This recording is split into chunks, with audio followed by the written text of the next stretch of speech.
Okay, so I did promise some of you guys that I would show you how to do this problem if you didn't finish in class.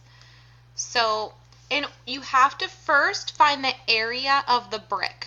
So that's these two numbers here. Okay, so we have to multiply 3x minus 1 times 3x. I'm going to go a little fast just so you know. We have to distribute the 3x to everything and distribute that -1 to everything. So 3x, oh, I'm sorry. Let me make some more room for me. Okay, get rid of that. So 3x times 3x is 9x squared. 3x times 7 is 21x. Now I have to distribute the -1. -1 times 3x is -3x, and -1 times 7 is -7.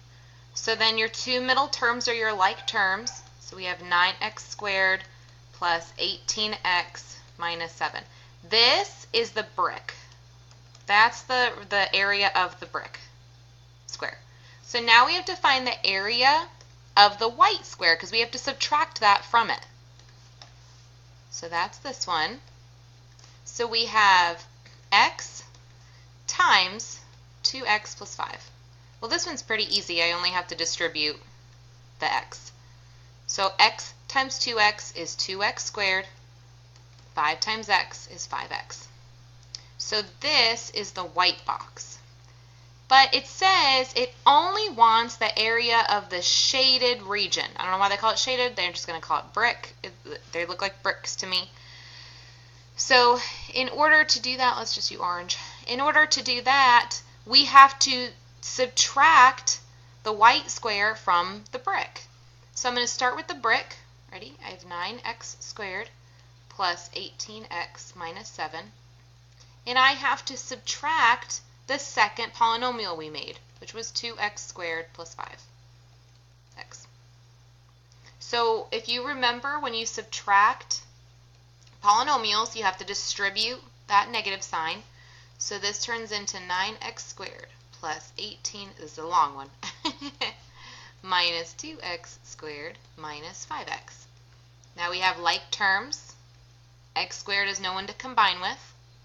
18x and, oh, I'm sorry, there is another x squared. Sorry. 18x and -5x, and then just -7's just kind of by themselves. He doesn't really have anyone to combine with. So I should end up with 7x squared, because I did 9. I combined 9 and -2. Then I have 18 minus 5, which is 13x, and then just that -7. So this is your answer. Oh, I'm trying to